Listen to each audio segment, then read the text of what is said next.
Welcome to my YouTube channel. Jesus is coming very soon. Hallelujah, praise the Lord. तमाम बहन भाइयों को यीशु मसीह में मेरा सलाम पहुँचे और उम्मीद रखता हूँ कि आप सब बखैर व आफियत होंगे, अपने आला खाना समेत खुश भी होंगे। और जितने भी मेरे बहन भाई न्यू YT चैनल को लाइक करते हैं, देखते हैं, कमेंट्स करते हैं, उनका मैं शुक्रिया अदा करता हूँ और उम्मीद रखता हूँ कि आप यीशु मसीह के नाम में उसके कभी हाथों के नीचे होंगे और उसके ज़ोर बाजू के साथ आप उसके कलाम में बढ़ रहे होंगे। सो जीज़ो, आइए कलाम खुदा में हम बढ़ते हैं। कलाम खुदा में से एक हवाला को, चंद आयत को हम देखते हैं। पहला सलातीन उसका 12वां बाप है और उसकी 10वीं और 11वीं आयत है। कलाम खुदा में यूँ लिखा है, इन जवानों ने जो उसके साथ बड़े हुए थे उनसे कहा कि तू उन लोगों को यूँ जवाब देना जिन्होंने तुझसे कहा है कि तेरे बाप ने हमारे जुए को भारी किया, तू उसको हमारे लिए हल्का कर दे।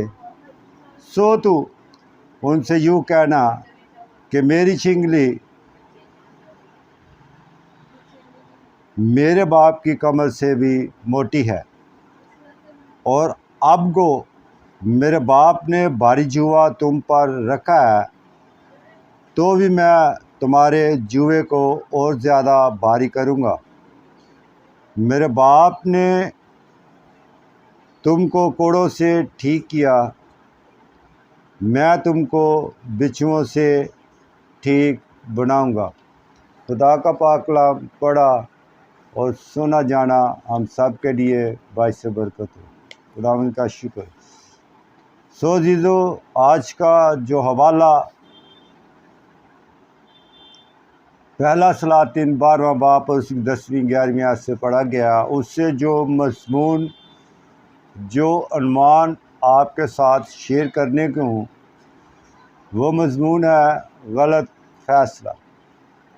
क्या जी? वो मज़मून है गलत फ़ैसला। यहाँ पर एक स्टोरीज है और ये सुलेमान और उसके 2 जो बच्चे हैं उनकी स्टोरीज़ है। सुलेमान जो बादशाह है वो रेलत कर चुका है और एक जो उसका बेटा रुजाम है वो बाप से कहीं भागा हुआ है और एक जो बेटा है वो युरबाम है। सो जब सुलेमान बादशाह रहल करता है तो वहाँ के जो इसराइल के जो बुज़ुर्ग हैं वो एक फ़ैसला करते हैं कि अब जो बादशाह है, सुलेमान बादशाह है, ये फौत हो चुका है, ये मर गया है, अब हमारी बादशाहत को कौन संभालेगा। सो उन्होंने उनके 2 जो बेटे हैं, एक भाग गया है रुजाम और दूसरा जो है युरबाम, उसके पास जो है वो लोग भेजे हैं और जो इसराइल की सारी जमात है वहाँ पर जो लिखा है वो सारी जमात जो है वो आकर रुजाम से यूँ कहने लगती है कि तेरे बाप ने जो हमारे ऊपर जुआ रखा था वो बहुत सख्त था और अब तो बादशाह बंद और ऐसा कर के जितना भी तेरे बाप ने भारी जुआ हमारे ऊपर रखा है तो उसको हल्का कर और हम जो है वो सब मिलकर क्या करेंगे, तेरी खिदमत करेंगे। तब जो रुजाम है वो उनसे वक्त मांगता है, वो कहता है कि मुझे 3 दिन का वक्त दे दो और 3 दिन के बाद आना, फिर मैं आपको बताऊंगा। ये नहीं कि उसका यही मतलब था कि मैं बादशाह बनना चाहता हूँ या नहीं बनना चाहता, वो बुज़ुर्ग चले जाते हैं। तो जो रुजाम है वो बुज़ुर्गों से, वहाँ जो बुज़ुर्ग हैं उनसे बात करता है कि ऐसे ऐसे इसराइल के बुज़ुर्ग आए थे, उन्होंने मुझसे बात की है कि अब सुलेमान जो बादशाह है वो रेरत कर चुका है, तब तो बादशाह बन। और वो जो सुलेमान ने बारी जुआ हमारे ऊपर रखा हुआ था उसको क्या कर तू हल्का कर दे। तो जो बुजुर्ग हैं उन्होंने उन्हें एक अच्छा फैसला दिया है, अच्छा फैसला किया है कि तू ऐसे करना, तू बादशाह बन जा, लेकिन उन लोगों के साथ तू क्या करना, तू मीठी ज़ुबान में बात करना। और मीठी ज़ुबान में जैसे बात करेगा लोग तेरी मानेंगे, तेरी बात को सुनेंगे और तू बादशाह करना। और बाइबल मुक़द्दस हमें ये सिखाती है, समझाती है कि जो मीठी ज़ुबान है ये सख्त हड्डी को भी तोड़ देती है। कि मीठी, सुलेमान कहता है कि मीठी जो ज़ुबान है ये सख्त हड्डी को भी तोड़ देती है। सो उसके बाद क्या उसने किया है, अब रोजाम ने नौजवानों को बुलाया है, जहाँ से हमने 10वीं आयत से हमने इसको पढ़ा था, और जहाँ लिखा था कि इन जवानों ने जो उसके साथ बड़े हुए थे, यानी कि उसकी उम्र के साथ साथ जो उसके दोस्त थे, जो उसके साथ थे, रहते थे, खेलते कूदते थे, उन जवानों से भी मशवरा किया है। तो उन्होंने क्या कहा कि उन जवानों ने जो उसके साथ बड़े हुए थे उससे कहा कि तू उन लोगों को यूँ जवाब देना जिन्होंने तुझसे ये कहा है कि तेरे बाप ने हमारे जुए को बारी किया, तो तू उसको हमारे लिए हल्का कर दे। यानी कि यहाँ बात हो रही है वो जो लगान जो सुलेमान ने अपनी इस कौम के ऊपर लगाए थे, जिस तरह आजकल हम मुल्कों के अंदर देखते हैं कि इतने टैक्सेस, यानी कि लगान, इतने टैक्सेस लोगों के ऊपर लगा दिए जाते हैं कि जिसकी कोई इंतहा ही नहीं है।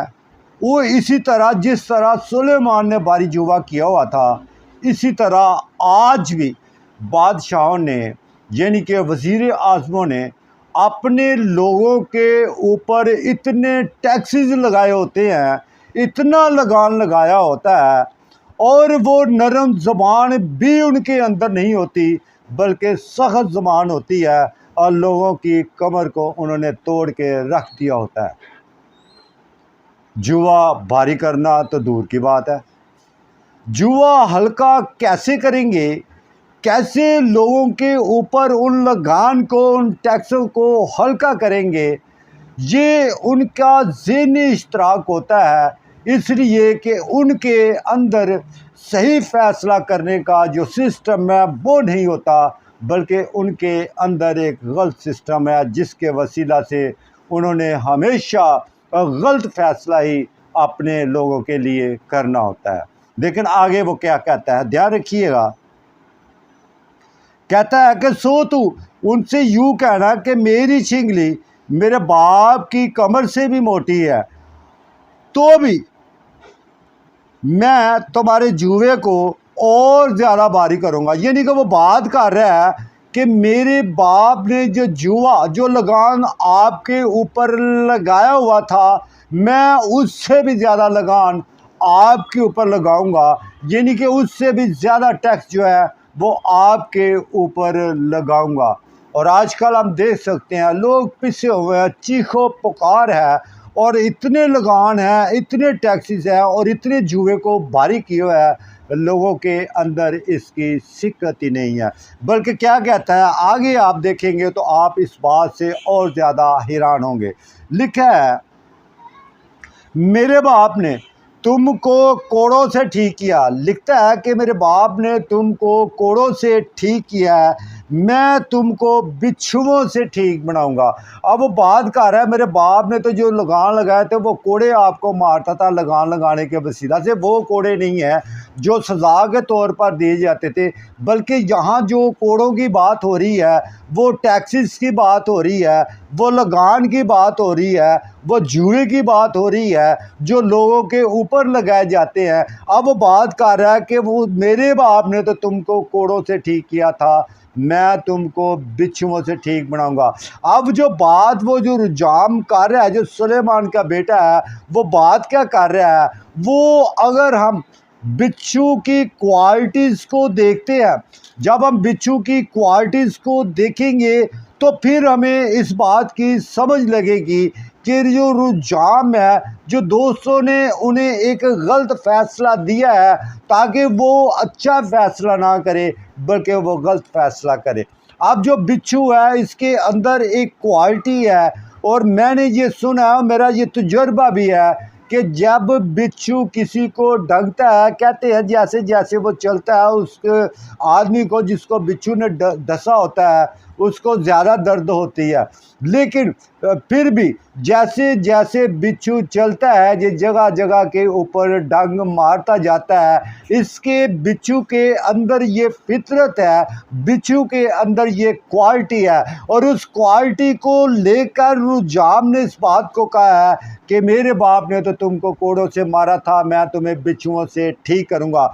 और आज हम इस बात को देख सकते हैं, ये हज़ारों साल पहले की बात है, लेकिन अब भी जो बादशाह है वो अपने लोगों को कोड़ों से ठीक बनाते हैं। ये नहीं कि एक दिन लगान लगता है अगले दिन फिर एक और लगान लग जाता है, एक दिन डंग लगता है अगले दिन फिर और कोई डंग लग जाता है, अगर हफ्ते में एक डंग लगता तो हफ्ते बाद फिर एक डंग लग जाता है। ये नहीं कि आज भी इंसान के अंदर जो बादशाह बनते हैं वही फितरत वही सोच उनके अंदर पाई जाती है, जिस तरह रुझान ने कहा। अब जो बादशाहों ने गलत फैसला को लिया हुआ है, इस फैसला को ठीक कौन करेगा? तो जो बादशाह है वो अपने फैसला जो उसने गलत किया है उससे हट कर अगर वो सही फैसला लेता है तो खुदा उसकी मदद ज़रूर करेगा, खुदा उसकी रहनुमाई ज़रूर करेगा। आप देख सकते हैं दाऊद बादशाह है और गुमसान की जंग जो है वो लगी हुई है, और जब गुमसान की जंग लगी हुई है तो चाहिए तो यही था कि दाऊद जो बादशाह था उस वक्त जो बादशाह से वो जंग के अंदर खुद लड़ते थे, वो जंग अपने लोगों के साथ होते थे और अपने लोगों के लिए वो तक़वियत का बाइस बनते थे। अब जंग लगी है, अब दाऊद क्या है अपनी छत के ऊपर टहल रहा है, और टहलते टहलते उसने एक गलत फैसला लिया है, और बाइबल मुकद्दस भी इससे इंसान को रोकती है, वो चाहे बादशाह हो, वो चाहे कोई भी शख्स हो। अब दाऊद जो है उसने अपनी छत के ऊपर दूसरे घर के अंदर झांक लिया है, जब बाइबल मुकद्दस हमें इसकी इजाज़त नहीं देती। अब क्या हुआ है, अब हत्ती होरिया की बीवी है वहाँ पर, जो दाऊद है उसके ऊपर फदा हो गया है। अब दाऊद ने जो गलत फैसला लिया है उससे तो उसने शादी कर ली है और हत्ती होरिया को उसने वहाँ पर मरवा दिया है। बहुत से फैसले गलत लेते हैं, लेकिन उन फैसलों को ठीक जो करना है वो सिर्फ़ और सिर्फ मेरे और आपके खुदा के इख्तियार के अंदर है। अब खुदा ने कुछ अच्छा फ़ैसला लिया है, और उस अच्छे फ़ैसले को जो खुदा ने लिया है, खुदा ने नातन नबी को चूज़ किया है, उसको चुना है और उसने दाऊद के पास उसे भेजा है। अब दाऊद तख्त के ऊपर बैठा हुआ है, अब नातन नबी दाऊद के पास जाता है। जब दाऊद के पास जाता है तो दाऊद से वो बात करता है कि एक शख्स है जिसके पास 99 भेड़ें हैं, और एक शख्स है जिसके पास एक ही भेड़ है, और उस जिसके पास 99 थी उसने वो भी एक उससे छीन ली है। तो उसने दाऊद ने कहा तो ये जो फैसला था ये अच्छा फैसला नहीं है। वो कौन है? वो वाजिबुल वजूद कत्ल के लायक है। नातन ने उससे कहा वो तू ही है। सो अजीज़ो, दाऊद का इस बात को सुनना और खुदा के हजूर गिरिया जारी करना और अपने उस गलत फैसला से हटकर उसने सही फैसला कर लिया है और अपने उस फैसला के साथ खुदा के साथ उसने अपने आप को पोस्ट कर लिया। सो जीजो, जब भी हम अच्छा फैसला करेंगे तो खुदा जो हमारा मुहाफिज है, खुदा जो हमारी देखभाल करता है, खुदा जो अपने कभी हाथ को अपने लोगों के ऊपर रखता है और खुदा जो अपने लोगों की राह को हमवार करता है, वो खुदा उनके साथ होता है। जिस तरह वो 12 बरस की जो कुबड़ी औरत है, हम उसके देख सकते हैं, उसने हमेशा खुदा के घर को नहीं छोड़ा है। वो खुदा के घर में रहती है, बल्कि लिखा है कि वो तो रोज़ा रियासत के साथ खुदा के साथ वो बसता है। उसने कभी भी अपने आप को इस तौर पर नहीं लिया कि मैं खुदा के पास जाऊंगी और मेरा ये कुबड़ापन जो है वो ख़त्म हो जाएगा। लेकिन उसका जो अच्छा फ़ैसला था, उसका मुतफिक एक ही फ़ैसला था, मुझे सिर्फ़ और सिर्फ़ खुदा के साथ अपने तल्लुक़ को बहाल करने हैं। और खुदावंद यीशु मसीह वहाँ पर मौजूद होते हैं। और खुदावंद यीशु मसीह जबकि उसने उसकी ये ख्वाहिश भी नहीं थी, तो खुदावंद यीशु मसीह ने उसके उस फैसला से जो खुदा के साथ उसका अच्छा फ़ैसला था, जो उसकी इबादत करती थी, जो उसकी हज़ूरी में रोज़ा रियासत को कायम करती थी, तो यीशु मसीह ने उसके कुबड़ेपन को भी ख़त्म कर दिया। मैं फिर कहूँगा, और उस 12 बरस की फिर औरत के वाक़ये को मैं आपके साथ दोहराऊँगा। उस 12 बरस की औरत ने भी अच्छा फ़ैसला किया है, जो अपनी बीमारी से रिहाई नहीं पा रही, जो अपनी बीमारी से मखलिस नहीं पा रही, वो यीशु मसीह के पास आई है। और उसका ये ईमान था, उसका ये फ़ेथ था कि मैं यीशु मसीह के पल्लू को छूऊंगी तो मैं शफ़ा पालूंगी। उसने यीशु मसीह के पल्लू को छुआ है और यीशु मसीह ने ये फरमाया है, किसी ने ईमान के साथ मुझको छुआ है। और उस औरत ने उस सारे वाक़या को खुदावंद यीशु मसीह के सामने रख दिया है, जो उसका अच्छा फ़ैसला था। उसने ये कहा था, खुदावंद यीशु मसीह, मैंने तेरे बारे में सुना था कि तू जो मुर्दों को ज़िंदा करता है, तू जो कोढ़ियों को पाक और साफ़ करता है, तू जो लंगड़ों को चलाता, जो अंधों को आंखें देता है। मैंने फ़ैसला कर लिया था और ये मेरा अच्छा फ़ैसला था कि मैं तेरे पास आऊँगी और तेरे पल्लू को छूऊँगी तो मैं शफ़ा पालूँगी। सो अज़ीज़ों, हमारी ज़िंदगी के अंदर भी बहुत से ऐसे फ़ैसले हमने किए होते हैं जो अच्छे फ़ैसले नहीं बल्कि गलत फ़ैसले होते हैं। आज हमारे लिए मौका है, हमारे लिए ये मौका है कि हम उन गलत फ़ैसलों से हटें और एक अच्छे फ़ैसले को अपनी ज़िंदगी में लें। जब हम अच्छा फ़ैसला करेंगे, जिस तरह अपना सलातीन के अंदर ही वो नबी फरमाता है कि आज हम फ़ैसला करेंगे कि हम किसकी इबादत करेंगे। जब हम अज़ीज़ों अच्छा फ़ैसला करेंगे, उसकी इबादत करेंगे, दुख भी होंगे, मुसीबतें भी होंगी, परेशानियाँ भी होंगी, कमज़ोरियाँ भी होंगी, लेकिन वो सारी की सारी एक अच्छे फ़ैसले से, जो फ़ैसला खुदावंद यीशु मसीह में पस्त होता है, जब हम उसमें होंगे तो हमारा वो अच्छा फ़ैसला हमें इन चीज़ों से रिहाई देगा, बख्शिश देगा। तो आइए अज़ीज़ों, आज हम देखेंगे और आप उन फ़ैसलों को जो अच्छा नहीं है, उनको अज़ीज़ों अपनी ज़िंदगी के अंदर लेंगे, उन गलत फ़ैसलों को छोड़कर अच्छे फ़ैसले को अपनाएंगे। आइए अपने सरों को झुकाएंगे और दुआ करेंगे।